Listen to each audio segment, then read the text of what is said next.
So we've talked about that, if you're going to know what business you're in, that you have to have a vision, you have to have a market, you have to know your target audience really clearly. And you've already kind of gone into this, or that you need a core offering. And you've talked about your core offering, the 5 things that you guys do. Um, I think that it's really easy to stray away from that core offering.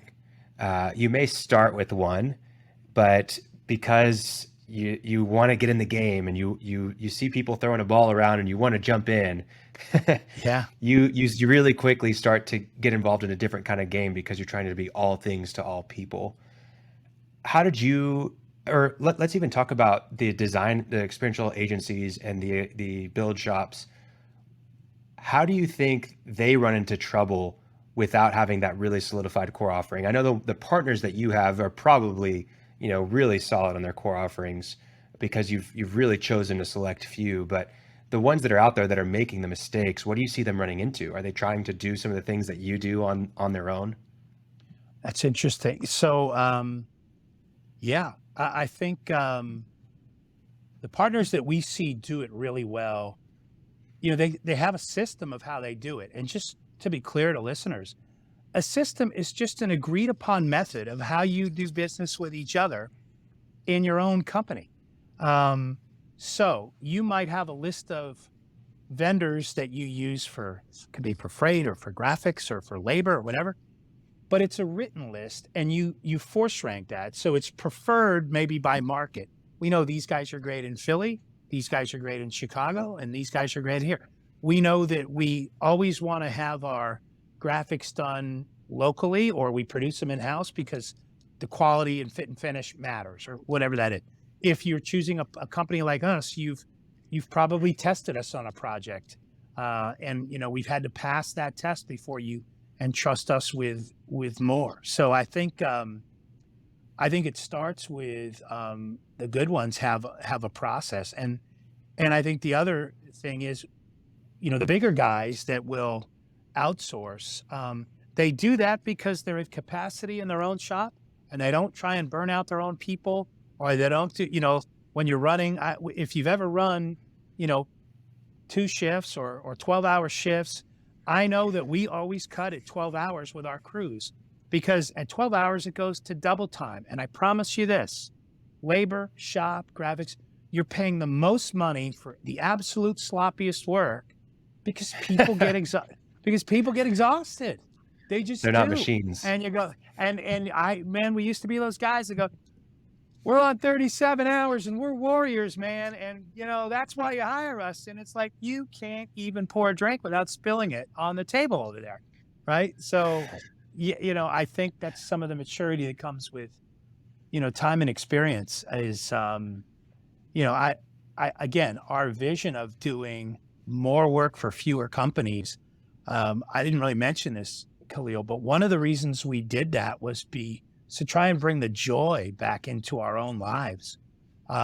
We were burning people out, and man, in this labor market, which is so disrupted and so understaffed, right? You can't afford to lose the people you have, let alone hard enough to find new people, right? So I'm a fan of structuring my business. I need everybody to work hard, but let's figure out how to have fun and bring some joy back. And that doesn't mean 4-hour work days. When you're here, we work, but at least we can do is sort of have a valet guard at the gate and, not let in the booby trapped projects that we've all seen slip through the door before. And I think that's another mantra of ours as we're moving forward. And I'll maybe a confession here, and this sets us up for another episode.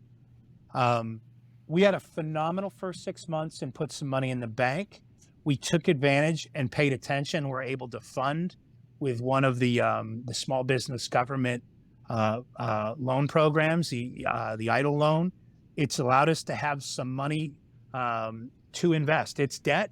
As an owner, I decided to take that on.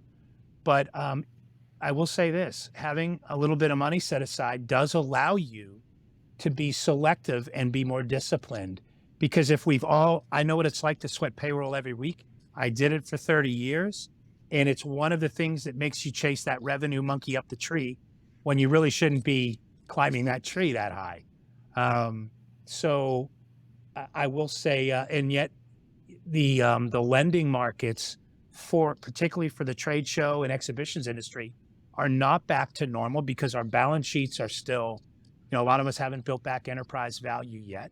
So that's a challenge. And so I say this fully aware with gratitude and how fortunate I am that I can make these decisions. I did get my business was able to Right. receive loan, and it's a nice long payback, and I have to make good decisions so we can afford to do that. But it starts with building the company we believe in, not what we just hope works out, right? Yeah. Yeah, for sure. Yeah, it's not a full on rescue, the loan. It's just a little bit, it gets your head out of the water, you know? And you still gotta tread a little bit and you still gotta make the right decisions. So really, really glad that you were able to see that, and many others too. I know several businesses were able to receive that funding. And a side note, if you were available for that funding and you said no to it because you were like, oh, I'm not going to take all this money, just take it. Everybody's taking it, and you're going to pay it back eventually, whether Yeah, you got the money or not. You're going to pay it back in inflation. You're going to pay it back in taxes. So you just go and get it if you haven't already. yeah, Um, so the core offering, I want to jump back just a little bit. I know we were talking about that before. You talked about the fortunate circumstances that you have. It's so important to know that core offering because it does allow you to get that depth. And so many times we're trying to get that breadth so that we can serve more people. But once you have determined your market and your target audience inside that market, yeah, you're able to go deep with them. And when you're able to go deep, you're able to have expertise. You're able to have better systems. You're able to have, yeah. better timing that allows you to really differentiate yourself, which really gets us into our next point is that you need to have a unique value proposition.